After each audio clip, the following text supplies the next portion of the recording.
अच्छा देखा, यहाँ पे हमारे पास क्वेश्चन है, वो हमें बोल रहा है भाई। एक minute, screen share.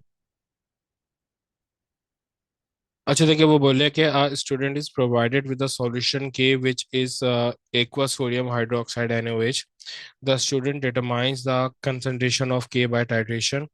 The student measures 25 cm cube of K and transfer into it to a apparatus है। देखो, टाइट्रेशन में जो सारे इश्यूज होते हैं ना, वो स्टेप का वो काउंट ना वो रखना पे होता है।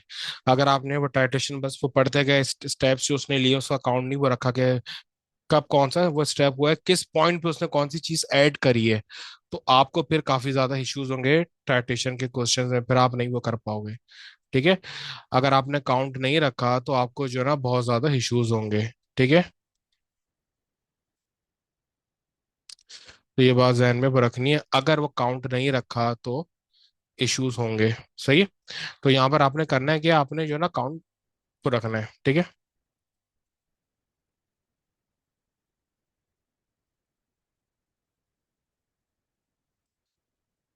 तो आपने काउंट जो है वो रखना कैसे है, इसके ऊपर हम बात करते हैं। देखो, वो बोल रहा है कि भाई मुझे एक सॉल्यूशन के जो है ना प्रोवाइड किया गया है, जो कि सोडियम हाइड्रोक्साइड का है। फिर वो बोले कि स्टूडेंट उसकी जो है ना कंसंट्रेशन डिटरमाइन करे टाइट्रेशन के जरिए। अब बोले कि student measure 25 cm cube of के। अब देखो मेरे पास जितना भी के था कंसर्न नहीं है, मैंने 25 cm क्यूब ऑफ के जो है वो किया, मेजर किया और मैंने उसको ट्रांसफर कर दिया ए में। अब देखो मैंने ए में सबसे पहले क्या किया है, 25 cm क्यूब ऑफ के ट्रांसफर कर दिया, और ई का टोटल वॉल्यूम है 500 cm क्यूब। वो बोले कि name a piece of apparatus use to measure 25 cm cube accurately. तो वहाँ ये पिपेट यूज होते हैं जहाँ पर एक्यूरेसी का कोई इतना वो ना हो। जैसे ये ब्यूरेट हो गया, जब हम कोई चीज ब्यूरेट में डालते हैं तो उससे वो हम मेजरिंग सिलेंडर से भी वो डाल देते हैं, क्योंकि वहाँ पे एक्यूरेसी का इतना रोल नहीं होता। तो 25 डिग्री सेल्सियस तक जो है वो पीपीटी जो है वो यूज होती है। उसके अलावा ये कि पिपेट जो है ना डिफरेंट, अगर मैं जैसे 20, 21, 22 इस तरीके के वॉल्यूम अगर मैं वो मेजर कर रहा हूँ, तो वहाँ पे पिपेट यूज नहीं होती, क्योंकि पिपेट के जो वॉल्यूम होता है वो स्पेसिफिक होता है। ठीक है। 20 हो गया, 25 हो गया, 15 हो गया। ठीक है। तो अगर मैं एक ही दफा कोई वॉल्यूम को डाल रहा हूँ तो वहाँ पे एक्यूरेटी पिपेट से अच्छा कुछ भी नहीं होता। रिकॉल, अच्छा क्या है, पिपेट है। फिर वो उसके बाद बोल रहा है कि नेमा हैबिटेट से ये पॉलिमेटिक फ्लास्क है आपके पास। अच्छा, उसके वो बात क्या बोल रहा है, उसके बाद बोल रहा है the student makes up the 25 cm cube of sample K to a 500 cm cube with the distilled water। यानी कि उसने अब तो क्या किया है कि इसको जो ए है ना उसको पूरा कर दिया है। 12 ए को जो है उसने पूरा कर दिया है 500 cm क्यूब तक, और उसने इसमें क्या डाला है, डिस्टिल वाटर डाला है, तो ये हो गया 2। ठीक है। और इसको उसने बोला है सॉल्यूशन एल। अब जो वो मिक्सचर मेरे पास आया है ना के का, इसको उसने बोल दिया सॉल्यूशन एल। ठीक है। जब उसने 25 cm क्यूब इसमें ऐड कर दिया, सॉरी, जब उसने 25 cm क्यूब ऑफ के ऐड किया था, उसके वो बाद उसने देखो 25 cm क्यूब ऑफ यहाँ पे वो के था। ठीक है। फिर उसने इसको पूरा 500 cm क्यूब तक पूरा कर दिया, क्या आपको डाल के, डिस्टिल्ड वाटर डाल के, यानी कि 470 cm क्यूब, 475 cm क्यूब उसने डिस्टिल्ड वाटर पर डाला है। तो ये बन गया मेरे पास solution L. This is solution L. The student transfer, अब वो क्या कर रहा है, इसी में से 20 cm क्यूब अलग कर रहा है। The student transfer 20 cm cube of L into a conical flask and add 2 drops of methyl orange indicator. अब वो क्या कर रहा है, उससे 25 cm क्यूब जो है वो अलग कर रहा है, उसको कॉनिकल फ्लास्क में जो है ना वो डाल रहा है, उससे 25 cm क्यूब वो अलग कर रहा है, और उसको वो कॉनिकल फ्लास्क में जो है वो डाल रहा है। तो एक मिनट, टाइट्रेशन जो है वो यहाँ पर हम, एक मिनट टाइट्रेशन का एपरेटर सामने लिया था ताकि आपको आसानी हो।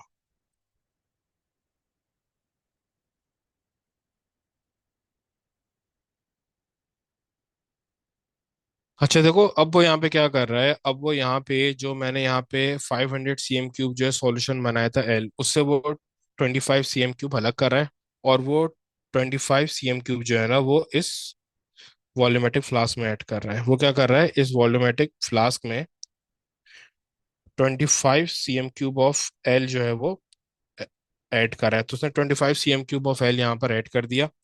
ये है स्टेप 3। फिर स्टेप 4 में क्या कर रहा है, इसमें इंडिकेटर डाला है मिथाइल ऑरेंज, ताकि इसका कलर जो है वो चेंज हो सके। इसमें फिर उसने क्या किया, add 2 drops of methyl orange indicator, ठीक है। ये पूरे पास आपका टाइटेशन का है, ये हैब्रेटस है, ठीक है। फिर देन उसकी वो बात क्या कर रहा है,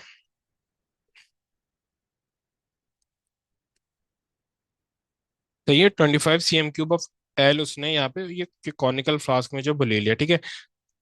फिर देन उसके बाद वो क्या बोल रहा है कि solution M is 0.05 pm³ sulphuric acid, M is put into a burette and run into the conical flask until the indicator changes the colour to the end point. अब जो ब्यूरेट है, ब्यूरेट में वो H2SO4 जो है वो ले रहा है, ब्यूरेट में H2SO4 ले रहा है, जबकि इसकी कंसंट्रेशन है 0.0 मोल पर TM³। तो इस ये हो गया स्टेप 5, ठीक है। ये मेरे पास हो गया स्टेप 5। दोबारा से स्टेप को गिनवा रहा हूँ। सबसे पहले उसने वो के लिया, के 25 cm³ लिया, और वो ए यानी एक वॉल्यूमेट्रिक फ्लास्क में वो डाल दिया। फिर उसने इस वॉल्यूमेट्रिक फ्लास्क को 500 cm³ पूरा कर दिया, बाकी डिस्टिल वाटर वो डाल के। तो ये आपके पास सॉल्यूशन एल वो बन गया। फिर वो थर्ड में क्या किया, इस सॉल्यूशन एल 500 cm³ में से 25 cm³ अलग किया और कॉनिकल फ्लास्क में वो डाल दिया। फिर उसने कॉनिकल फ्लास्क में 2 ड्रॉप ऑफ इंडिकेटर ये वो डाल दिया, ताकि कलर चेंज आपके पास आ सके। फिर उसने प्यूरिट के अंदर जो है वो 0.05 मोल पर DM³ जो है वो H2SO4 को ले लिया।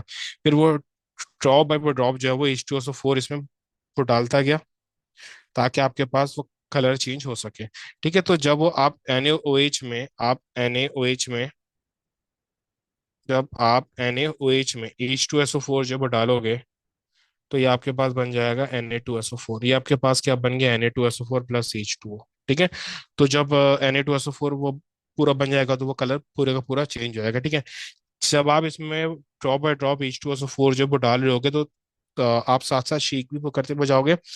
थोड़ी बहुत देर के लिए वो कलर चेंज होगा, क्योंकि Na2SO4 वो बनेगा, लेकिन क्योंकि स्टार्टिंग में NaOH की कंसंट्रेशन इस Na2SO4 से बहुत ज्यादा होगी, तो NaOH का कलर वापस आ जाएगा।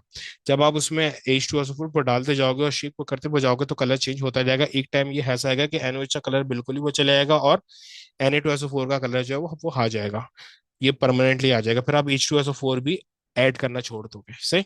तो फिर आपके पास यहाँ पे टाइट्रेशन वो कंप्लीट हो गई, Na2SO4 आपके पास आ गया, सही। ये पूरा। फिर उसके बाद बोले why it is strong to wash the burette with distilled water immediately before filling with M। भाई वो बोल रहा है कि आपका जो M है, वो फिल करने से पहले, जस्ट फिल करने से पहले आप जो है ना डिस्टिल्ड वाटर से ये वॉश करना गलत क्यों है, क्योंकि भाई आपका जो डिस्टिल्ड वाटर के जो वो ड्रॉप्स है ना, वो ब्यूरेट में वो रह जाएंगे। और जो आपका ब्यूरेट है ना, वो जो एम है, सॉल्यूशन एम है, वो और ज्यादा डाइल्यूट हो जाएगा, यानी H2SO4 आपका और ज्यादा डाइल्यूट हो जाएगा, क्योंकि वाटर उसमें और ज्यादा जो है वो हो जाएगा, ठीक है। तो पहले उसको ड्राई होने दें, ताकि आपका H2SO4 और ये डाइल्यूट ना हो। अगर वो डाइल्यूट होगा, तो जो आपने ये कंसंट्रेशन रखी है ना 0.05, ये चेंज हो जाएगी, ठीक है। Water drops inside will dilute the H2SO4 से अलाउ इट टू ड्राई, यानी कि आप इसको ड्राई होने दो, ठीक है। आप इसको ड्राई होने दो। फिर उसके बाद वो बोल रहा है कि what is the colour change of the methyl orange indicator at the end point. वो बोले कि मिथाइल ऑरेंज का वो कलर होगा भाई, NaOH का वो येलो होगा, जब वो एसिड बनेगा यानी कि वो बनेगा सॉल्ट Na2SO4, तो पिंक हो जाएगा, ठीक है। वो जो कलर इंडिकेटर आपने की वो याद करने की, मिथाइल ऑरेंज का कौन सा ये वो कलर होता है, यानी जब वो बेस होता है तो कौन सा देता है, जब सॉल्ट बनता है तो कौन सा कलर चेंज वो देता है, ठीक है। तो येलो से वो पिंक हो जाएगा। फिर उसके बाद वो बोल रहा है कि the student does three titration. The diagram shows a part of the burette with the liquid levels at the beginning and at the end of each titration, ठीक है। तो पहली टाइट्रेशन में इनिशियल क्या था, 0 था, और फाइनल क्या हो गया। अच्छा देखो, यहाँ पर इससे पहले जो मैंने आपको वो कराया था वो टेम्परेचर वाला था, तो जो ट्रेडिंग थी वो नीचे से ऊपर आ रही थी ना, यानी नीचे से ऊपर असेंडिंग में जा रही थी। यहाँ पर उल्टा है, यहाँ पे ऊपर से नीचे जो है वो असेंडिंग में आ रही है। ये 22 है, 23, देन 24। तो आप ऊपर से नीचे जो है ना ट्रेडिंग में नोट करोगे, तो ये आपके पास आ रही है 23.7। इसी तरीके से टाइटेशन 2 की ये इनिशियल है वो 10.10, 10.8, और फाइनल आ रही है 34.9। इसी तरीके से ये टाइटेशन 3 की इनिशियल है 20.2, और ये फाइनल आ रही है 44.5। अब ये सारी जो है ना, अब यहाँ पे ये लिख दोगे। ठीक है, सारी इनिशियल और फाइनल आपने ये लिख दी। अब वो बोले कि कितना वॉल्यूम आपने यूज किया है, तो इनिशियल, ये फाइनल को इनिशियल से वो माइनस कर दो।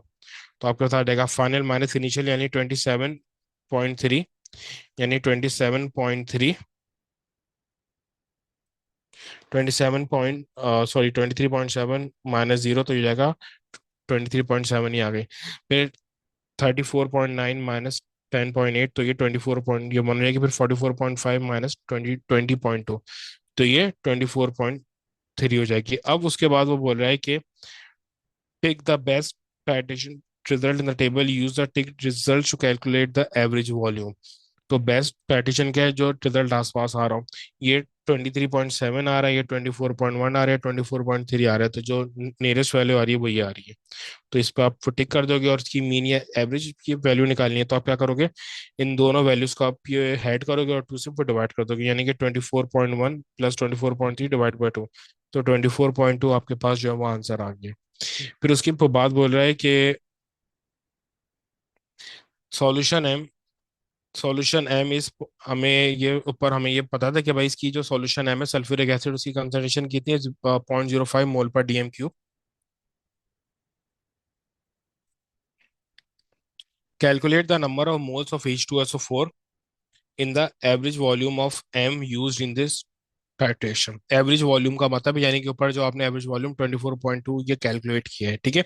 हमेशा जो ये टाइट्रेशन से ये वॉल्यूम आता है ना, जो चीज ये ब्यूरेट में होती है, हमेशा उसका आता है, क्योंकि कॉनिकल फ्लास्क में तो आपने बिल्कुल जो है ना वो मेजर्ड वॉल्यूम यहाँ पे लिया है ना, ये तो आपने 25 cm³ NaOH लिया है, तो इसका तो वॉल्यूम आपके पास है, ब्यूरेट का आपके पास नहीं होता ना, कि कितना जो है वो ये ब्यूरेट यहाँ पे वो यूज हो रहा है, ये आपके पास नहीं होता।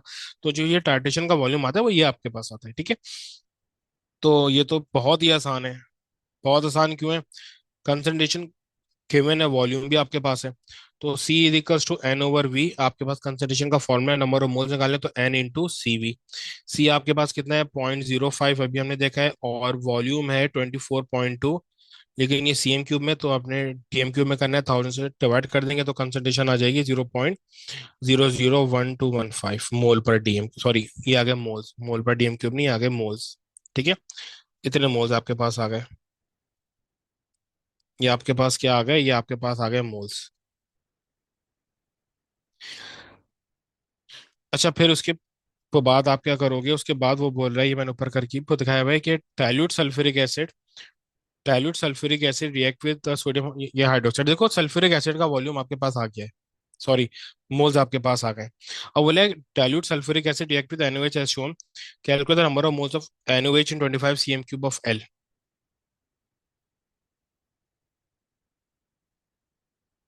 वो बोले कि आपके पास जो है ना मोल्स कितने हैं। अब अच्छा देखो, अब ये तो काफी आसान है। H2SO4 के आपने ऊपर अभी मोल्स ये कैलकुलेट कर लिए थे। अभी H2SO4 के मोल्स आपने ये कैलकुलेट करे ना, 0.001215। तो ये आपने मोल्स जो है वो H2SO4 के कैलकुलेट वो कर लिए थे। अब आप क्या करोगे, with the help of that NaOH के मोल्स ये कैलकुलेट कर लोगे, ये उसने वो पूछा है यहाँ पे। तो NaOH के मोल्स हम कैसे करेंगे वो कैलकुलेट, NaOH के मोल्स इस तरीके से, अच्छा NaOH के मोल्स इस तरीके से कैलकुलेट वो करेंगे कि, क्योंकि मोलर रेशो सीधा यहाँ पे अप्लाई वो कर देंगे। मोलर रेशो क्या करेंगे, H2SO4 है 1 और NaOH है 2। तो H2SO4 और NaOH का मोलर रेशो हमने यहाँ पे ये अप्लाई कर दिया, H2SO1 है, NaOH 2 है।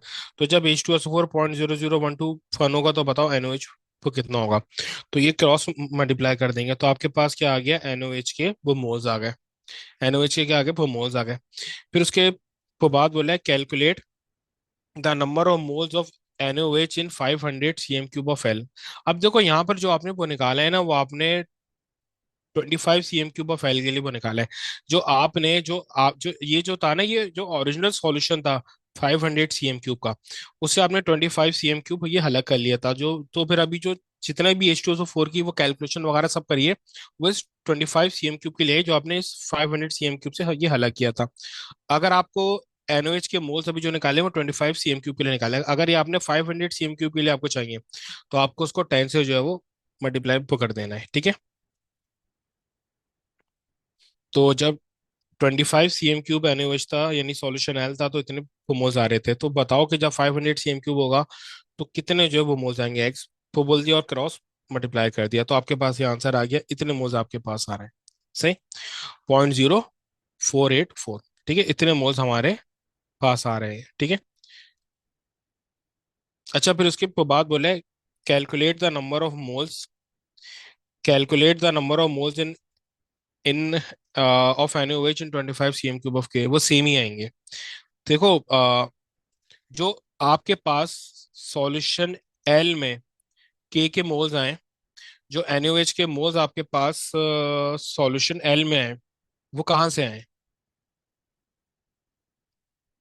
भाई आपने सबसे पहले 25 cm³ ऑफ के इसमें जो है ना पुट किया, आपने 25 cm³ ऑफ के इसमें पुट किया, फिर आपने इस 25 cm³ ऑफ के को, इस 25 cm³ ऑफ के को 500 cm³ तक वो पूरा कर दिया। अब जो इसमें के मोल्स होंगे वही तो आपके 500 cm³ में ये बनाएंगे ना, ना कम होंगे ना बहुत ज्यादा होंगे, मोल तो सेम ही होंगे ना। क्योंकि जो मोल्स 25 cm³ के लिए थे, आपने क्या किया, डिस्टिल वाटर उसमें ऐड कर दिया, भले ही वो कंसंट्रेशन ये कम हो गई, के डाइल्यूट हो गया, लेकिन जो के मोल्स होंगे वो तो सेम होंगे ना, क्योंकि आपने सिर्फ क्या किया, वाटर ऐड कर दिया, आपने उसके अलावा कोई चीज ऐड नहीं करी। तो जो जो मोल्स आपके 500 cm³ ऑफ एल में होंगे वही आपके मोल्स 25 cm³ ऑफ के में भी होंगे। सही, तो ये आपने यहाँ पे वो लिख दिया कि वही मोल्स आपके पास यहाँ पे भी है। ठीक है। फिर उसके बाद वो बोले calculate the concentration of NaOH इन के। देखो मोल यहाँ पर आपके वो पास आ रहे हैं, वॉल्यूम आपको पता है वो 25, तो C = N/V हमारे पास ये हो जाएगा। एन हमारे पास है 0.0484, और ये वॉल्यूम है 0.025, यानी कि 25 cm³ था, 1000 से डिवाइड कर दिया, तो ये आपके पास वो कंसंट्रेशन आ गई इसके से। अच्छा, फिर इसके बाद वो बोले कि between each titration the student washes the conical flask with water. A second student repeats the experiment but uses L uh, instead of water to wash the conical flask.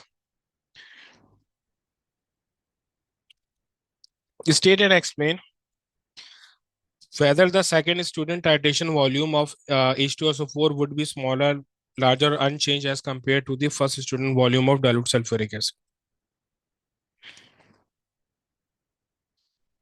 देखो अगर आप डाइल्यूट कर रहे हो ना H2SO4 को, तो ज्यादा H2SO4 यूज होगा उस 25 cm³ ऑफ NaOH को न्यूट्रलाइज करने के लिए। ठीक है।